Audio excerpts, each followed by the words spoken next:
आप हमारे चैनल पर में नए हैं, तो हमारे चैनल को सब्सक्राइब करें, लाइक ज़रूर करें, जिससे हमारे द्वारा दिए जा रहे न्यूज़ सबसे पहले आप तक पहुँचे। अगर आपकी भी कोई समस्या हो, आपके आस-पास, आपके गाँव, आपके शहर की कोई समस्या हो, प्रशासनिक अधिकारी या जनप्रतिनिधि से आपकी भी कोई शिकायत हो, तो आप पूरी जानकारी के साथ हमें पूरा विस्तृत ब्यौरा भेजें। हम आपकी पूरी मदद करेंगे, प्रशासनिक अधिकारी तक, जनप्रतिनिधि तक आपकी बात पहुँचाएँगे और आपकी समस्याओं को दूर कराने का पूरा-पूरा प्रयास करेंगे।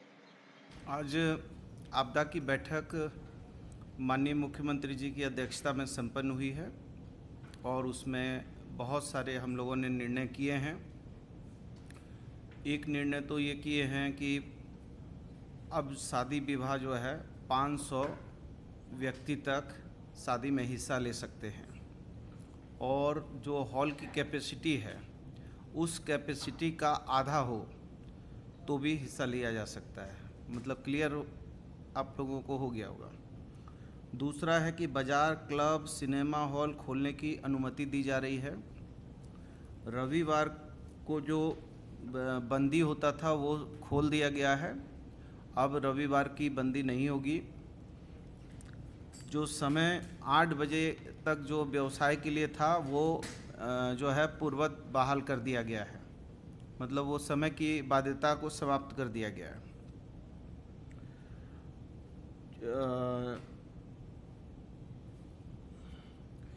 इसके साथ जो हमारा छठ पर्व है वो छठ पर्व बढ़िया तरीके से लोग मनाएं, ऐसा हम शुभकामना देते हैं।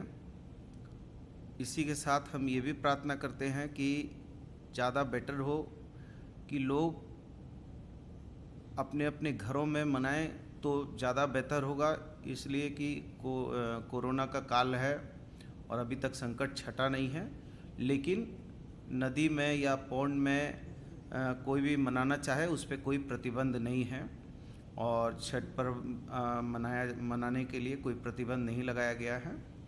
इसी के साथ में जो हमारे पर्व हैं, धनतेरस है, दीपावली है, गोवर्धन पूजा है और भी कई एक पूजाएँ हैं।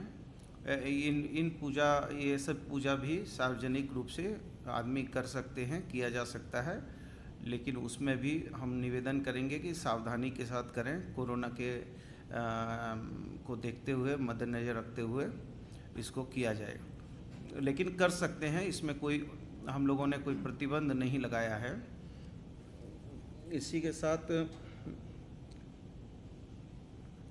जितने खेल कूद के हैं, खेल कूद में जितने भी स्टेडियम वगैरह हैं, स्टेडियम में 50% की कैपेसिटी पर स्टेडियम में लोग जो हैं खेल कूद के इसमें हिस्सा ले सकेंगे और जो बाहर में जहाँ पर स्टेडियम वगैरह नहीं है, जैसे हमारे गांव हैं और अलग जगह है, कहीं भी शहर है, तो उसमें 500 आदमी तक तो वो कर सकते हैं और 500 से यदि ज़्यादा करना है तो उनको एक सूचनार्थ जो है उपायुक्त को देना होगा, लेकिन कोई ऐसी बंदिश नहीं है उस पर।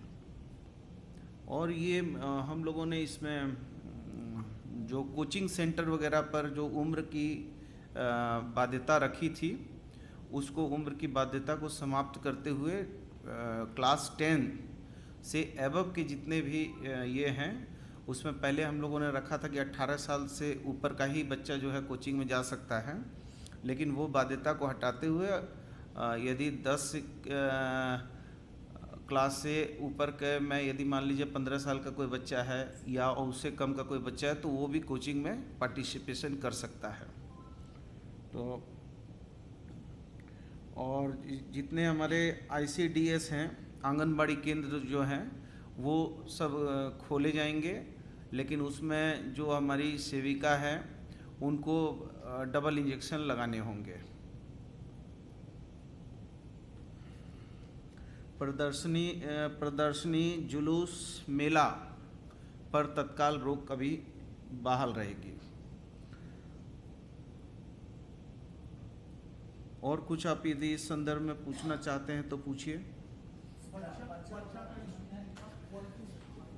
अभी वो प्रतिबंधित रहेंगे। और कुछ आप जानना चाहते हैं? वही तो मैंने कहा कि अभी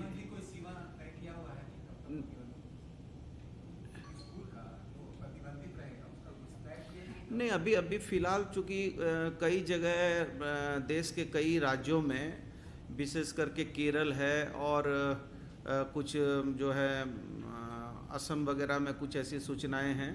तो अभी फ़िलहाल जो है जब तक थोड़ी स्थितियां और स्पष्ट नहीं होती, हम लोग चूँकि इसमें बच्चों का मामला विशेष करके है कि अल्पवयस्क और बच्चे ज़्यादा प्रभावित होंगे, इसलिए उस पर जो है अभी निर्णय फिर आने वाले समय परिस्थिति पर विचार किया जाएगा। मैच जो होने वाला है रांची में, उसमें भी वही जाएगा 50%? नहीं, मैंने तो कहा मैच के लिए तो कोई अलग से कोई निर्णय नहीं किया जा सकता है, लेकिन हमने कहा है कि भाई स्टेडियम में जो है, स्टेडियम की जो कैपेसिटी है उसका 50% और जितने हमारे स्विमिंग पूल वगैरह हैं उसमें जो हमारा स्पोर्ट्समैन लोग यदि स्विमिंग वगैरह करता है या एनसीसी के कैडर वगैरह करते हैं, तो उन लोगों को डबल इंजेक्शन लेकर, डबल वैक्सीनेट करके वो उससे वो जो है लाभान्वित होंगे।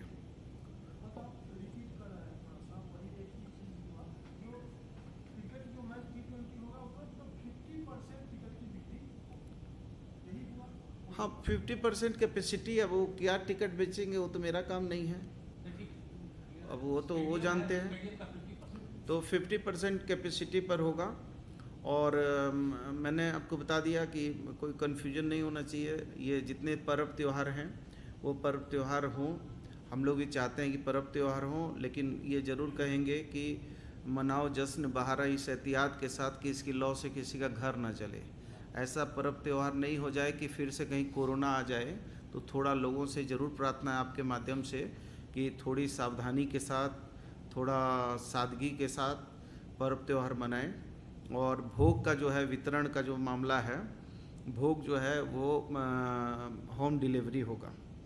और इम्पोर्टेंट ये हुआ कि इतवार का जो है वो उसको पूरी तरीके से हम लोगों ने समाप्त कर दिया है। सब मार्केट वार्केट सारा चीज़ खुलेंगे यथावत, जो पूर्व की भांति थे, और 8 बजे जो समय की बाध्यता थी उस बाध्यता को समाप्त कर दिया है। इस विषय में और कुछ आप लोगों को यदि if you want any question है, बच्चा हुआ ना, जैसे बच्चा लोग का स्कूल का है, कोचिंग है, तो 10 साल तक अरे आजकल तो 5 क्लास का बच्चा का भी कोचिंग हो रहा है जी।